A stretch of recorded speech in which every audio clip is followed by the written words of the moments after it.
মাননীয় স্পিকার, আপনাকে ধন্যবাদ। মাননীয় স্পিকার, আমরা হয়তো ভুলে যাচ্ছি যে আমরা এই সংসদটা কিভাবে গঠিত হয়েছে এবং জাতীয় সংসদ নির্বাচনের পাশাপাশি এখানে গণভোট অনুষ্ঠিত হয়েছিল, কিন্তু এখন সংসদের কার্যক্রম দেখলে মনে হচ্ছে যে এই ধরনের কিছুই যেন হয়নি।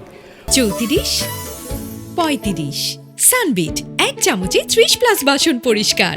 ফলে এটি যে কোনো জনগুরুত্বপূর্ণ ইস্যুর তুলনায় সবচেয়ে বেশি গুরুত্ব সহকারে এই সংসদে আলোচনা হওয়া উচিত, এর সুরাহা হওয়া উচিত, তারপরে আমাদের যে রেগুলার যে দৈনন্দিন কার্যক্রম সেটি হওয়া উচিত। আমরা আজকে বিধি মোতাবেকই আমাদের বিরোধী দলীয় নেতা উনি নোটিশ দিয়েছেন। আমরা আপনার প্রতি এবং এই হাউজের প্রতি আবেদন জানাচ্ছি যে আমরা প্রথমে এই যে নোটিশ আমরা দিয়েছি জনগুরুত্বপূর্ণ ইস্যুতে গণভোট এবং জুলাই সনদ বাস্তবায়ন আদেশ, সেটাতে আগে আলোচনা হোক, এটা আমাদের অনুরোধ রইল আপনার প্রতি মাননীয় স্পিকার। 34, 35 সানবিট 1 চামচে 30+ বাসন পরিষ্কার।